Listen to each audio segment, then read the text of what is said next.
और जल्द ही बप्पा का आगमन भी होने वाला है। यह पहला चैनल है जिसमें हम अपने थीम का नाम रिवील कर रहे हैं। थीम का नाम है पर्वतराज। आखिर कितने कारीगर जो है जुड़े हुए हैं इस साल बनाने के लिए? कब से काम शुरू किया गया है और कहाँ से आए हैं कारीगर? अभी का जो आयोजन है मूलतः हमारे आदिवासियों के ऊपर फोकस है कि अगर वृक्ष रहेंगे तो पर्वत रहेंगे तो उनके घर भी रहेंगे, हम सबके घर रहेंगे। जो फेस है बहुत क्रोधित है, जो पर्वतराज जी है बहुत क्रोधित है, पहाड़ को काट रहे हैं, तो उस चीज़ को दर्शाने के लिए हम वो फेसेस बनाए हैं। बप्पा का कितनी तारीख को आगमन है और इस बार बप्पा किस रूप में आएंगे? पिछले बार फिश टनल था, इस बार जल परी आ रही है यहाँ पे। नमस्कार आप सभी का, मेरा नाम है शिवाली अर्चना सोनी और अगस्त जो है पूरे त्योहारों का महीना है और जल्द ही बप्पा का आगमन भी होने वाला है। और भिलाई शहर जो है वो अपने अलग अलग सेक्टर्स के अलग अलग पंडालों के लिए पहले से ही काफ़ी ज़्यादा फेमस है। और आज हम आ चुके हैं सेक्टर 2 पंडाल में, जहां हम बात करने वाले हैं समिति के लोगों से कि किस थीम पर और किस अवेयरनेस को लेकर ये पंडाल बनाया जा रहा है। तो चलिए करते हैं बात। हमारे साथ यहाँ पे न्यू आज़ाद गणेश उत्सव समिति के एक सदस्य जो है मौजूद हैं, इनसे बात करते हैं। सर, तो क्या है इस साल की थीम? न्यू आज़ाद गणेश उत्सव समिति का 41वां वर्ष। इस साल भी पिछले कई वर्षों की तरह इस साल भी भव्य रूप में इस साल का मंडप तैयार होने को जा रहा है। यह पहला चैनल है जिसमें हम अपने थीम का नाम रिवील कर रहे हैं। थीम का नाम है पर्वतराज, जहाँ हर देवी देवताओं से लेकर आदिवासी समाज से लेकर हर लोग, हर मनुष्य जाता है वहाँ दर्शन करने, चाहे मौन करने। तो अपन पिछले बार आप लोगों ने देखा होगा, हर साल हम कुछ ना कुछ अवेयरनेस को लेकर, थीमों को लेकर पंडाल का थीम हम डिसाइड करते हैं। समिति के अध्यक्ष जे श्रीनिवास राव जी द्वारा पिछले कई वर्षों से, 41 वर्षों से कुछ ना कुछ नया इस भिलाई एवं छत्तीसगढ़ के लोगों को दिखाने का काम किए हैं। पिछले 35-36 वर्षों से हमने पंडाल बनाया, चाहे वो ताजमहल हो, ललित महल हो, हवा महल हो, ऐसे कई पंडाले बनाए। बट पिछले 5 वर्षों से हम लोगों को अवेयरनेस का काम कर रहे हैं। पिछले वर्ष पेड़ों को लगाने को लेकर, डिफॉरेस्टेशन को लेकर एक पेड़ माँ के नाम का थीम बनाया गया। इस साल पर्वतराज का थीम नाम है। और जितने यहाँ पे आजकल देखे होंगे पहाड़ की कटाई बहुत ज़ोरों शोरों से हो रही है, तो जितने भी जंगल में जीव जंतु रहते हैं वो सारे रोड पर आ जा रहे हैं। आप सभी न्यूज़ के माध्यम से सुनते हुए आएंगे। उसी थीम को लेकर इस साल हम पंडाल बना रहे हैं। आखिर कितने कारीगर जो है जुड़े हुए हैं इस साल बनाने के लिए? कब से काम शुरू किया गया है और कहाँ से आए हैं कारीगर? लगभग 55 से 60 कारीगर कोलकाता से आए हैं और काम चालू है। 35 डेज़ हो चुके हैं और अब तो बप्पा का आगमन 15-20 दिन बचे हैं बस। उस टाइम तक काम पूरा फिनिश हो जाता है टाइम से या कुछ ऐसा अलग करना पड़ता है? नहीं, लगभग सारे काम कंप्लीट हो जाते हैं। हम लोग का एक टारगेट रहता है कि पंडाल 2 दिन पहले हो जाए, ताकि जो भी फिनिशिंग वर्क समिति के कार्यकर्ताओं को लगा, समिति के अध्यक्ष जे श्रीनिवास राव जी को लगता है, तो वो अपने हिसाब से 2 दिन में जो बचे कुछ काम है वो अपने हिसाब से करा लेते हैं हम। सर, पिछले बार पंडाल जो था वो 3 स्टेजेस में था, इस बार क्या अलग है? कितने स्टेजेस में पंडाल और कैसा आप बताना चाहेंगे इस चीज़ को? इस साल भी पिछले वर्ष की तरह 3 स्टेजेस में पंडाल है। पहला और दूसरा स्टेज भगवान पर्वतराज जो नाम दिए हैं वो होगा, क्योंकि जैसे मैंने बताया पहाड़ों की कटाई आजकल बहुत ज़्यादा हो गई है। तो आप देख सकते होंगे जिस तरीके से पीछे आपको पूरा बैकग्राउंड में दिख रहा है वो फेसेस है। जो फेस है बहुत क्रोधित है, जो पर्वतराज जी है बहुत क्रोधित है, पहाड़ को काट रहे हैं। तो उस चीज़ को दर्शाने के लिए हम वो फेसेस बनाए हैं और एक बीच में बहुत बड़ा फेस बनने वाला आप सभी देखेंगे।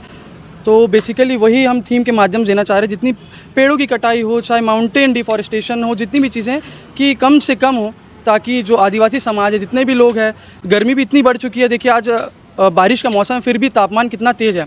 तो सारी चीज़ें को देखते हुए हम पिछले कई वर्षों से इन्वायरमेंट को लेके थीम पे काम कर रहे हैं। बप्पा का कितनी तारीख को आगमन है और इस बार बप्पा किस रूप में आएंगे? बप्पा का आगमन 20 तारीख को है। इस बार भगवान गणेश जी महाराष्ट्र के थीम पर आ रहे हैं, क्योंकि हम लोगों ने कोविड के समय में इस गणेश पंडाल में भगवान जी को विराजमान करके भी देख लिया कि लोग यहाँ पे आते हैं। एक आस्था जुड़ी हुई है छत्तीसगढ़ वासियों को, क्योंकि हमें ऐसा लगता है कि गणेश जी यहाँ पे एक शक्तिपीठ की तरह विराजमान है। सबकी मनोकामना यहाँ ज़रूर पूरी होती है। तो मैं चाहता हूँ जितने भी दर्शक केपी न्यूज़ के माध्यम से देख रहे हैं ज़रूर इस साल आए और भगवान का दर्शन लें। भिलाई वासियों को जो है सेक्टर 2 पंडाल के मीना बाज़ार का भी बहुत इंतज़ार रहता है, यहाँ के अलग अलग झूले। इस बार क्या अलग है मीना बाज़ार में?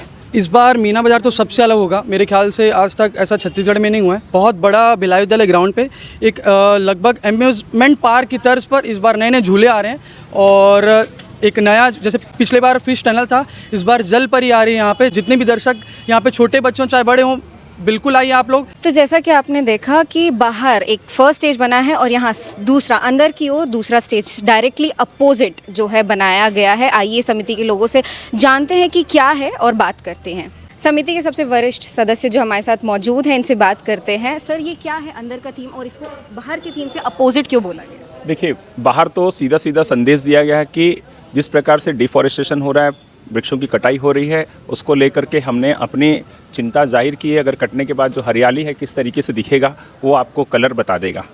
और अंदर हमारा छत्तीसगढ़ है, छत्तीसगढ़ जो है 36 गुणवानों का गढ़ रहा है। हमने पूरा का पूरा जो थीम है आदिवासियों के जो हमारी संस्कृति है उसको लेकर के हम यहाँ अभी का जो आयोजन है मूलतः हमारे आदिवासियों के ऊपर फोकस है कि अगर वृक्ष रहेंगे तो पर्वत रहेंगे, पर्वत रहेंगे तो उनके घर भी रहेंगे, हम सब के घर रहेंगे। मतलब जल जंगल ज़मीन अगर रहेगा तो किस प्रकार का आनंद आप महसूस करेंगे। जब अंदर आएंगे तो आपको उस समय महसूस होगा कि हरियाली के बीच में कोई व्यक्ति यदि प्रकृति के बीच में अगर रहता है और प्रकृति का संवाद बनाता है तो उसकी जो खुशी है इस बार आपको अंदर आने के बाद पता चलेगा। मेन थीम है कि छत्तीसगढ़ में आदिवासियों का जो हमारा जो आदिवासियों का जो गढ़ है उसको लेकर के हम लोगों ने अंदर मतलब अपने भाव को प्रदर्शित किया यहाँ पर। सेक्टर 2 में ज़्यादा से ज़्यादा सर लोग आते हैं, तो सर इस बार सिक्योरिटी के लिए क्या इंतज़ाम है? देखिए, सिक्योरिटी तो हमेशा टाइट रही है। सिक्योरिटी, पुलिस प्रशासन, यहाँ के जो कार्यकर्ता हैं और यहाँ की जो समिति है सबसे पहले सुरक्षा को लेकर के ही बड़ी संवेदनशील रहती है। उसमें किसी भी प्रकार का हम लोग कभी भी कंप्रोमाइज़ नहीं करते हैं। कोई कंप्रोमाइज़ नहीं है, नो कंप्रोमाइज़ एट ऑल। छोटी सी भी अगर कोई शिकायत आएगी तो हम सबके कोशिश करते हैं 99.99% वो संतुष्ट होकर रहें। 0.1% भी हम लोग से ना छूटे, इस बात का हमारा प्रयास रहता है। जैसा कि आपने देखा कि समिति वालों ने बताया कि पर्वतराज के ऊपर इस बार की जो है थीम है उसी के हिसाब से यहाँ पे सारी तैयारियाँ चल रही है। जो राजा है वो बनाए गए हैं और भगवान गणेश की भी मूर्तियाँ जो है यहाँ पे मौजूद हैं। आप ऊपर की ओर देखेंगे तो काफ़ी गुस्से में जो है लोगों का चेहरा दिखेगा। लोग गुस्से में है पहाड़ के कटने से, पर्यावरण को जो नुकसान पहुँचाया जा रहा है उसकी वजह से लोगों के घर उजड़ रहे हैं। जैसा कि आप साथ ही साथ देख रहे होंगे कि जड़ों का इस्तेमाल किया जा रहा है सजावट में। साथ ही साथ आप यहाँ पे देखेंगे थर्मोकोल से राजाओं की मूर्तियां बनाई जा रही है। गणेश जी, भगवान बुद्ध जो कि पहाड़ों में एक समय में रहने के लिए गए थे। साथ ही साथ यहाँ पे ऊपर अगर आप देखेंगे तो तरह तरह की लाइट जो है वो लगी हुई है जो कि सेलिब्रेशन का सिंबल दे रहे हैं, खुशियों का, सेलिब्रेशन का। कि यहाँ पे आर्टिफिशियल फूल भी जो है बनाए जा रहे हैं। लगातार कारीगर जो है यहाँ पे लगे हुए हैं इस पंडाल की खूबसूरती बढ़ाने के लिए। तो जैसा कि आपने देखा कि हमें समिति वालों ने बताया कि पर्वतराज की थीम में बन रहा है इस बार सेक्टर 2 का भव्य पंडाल और 20 तारीख को जो है बप्पा का यहाँ पे आगमन हो जाएगा। 27 तारीख से गणेश उत्सव की जो है शुरुआत हो जाएगी और यहाँ पे लोगों को जो है मीना बाजार का भी आनंद लेने को मिल जाएगा। तो आप भी तैयार रहिए इस भव्य पंडाल में आने के लिए और यहाँ पे बप्पा का दर्शन करने के लिए। और अन्य अपडेट्स के लिए देखते रहिए KP न्यूज़। धन्यवाद।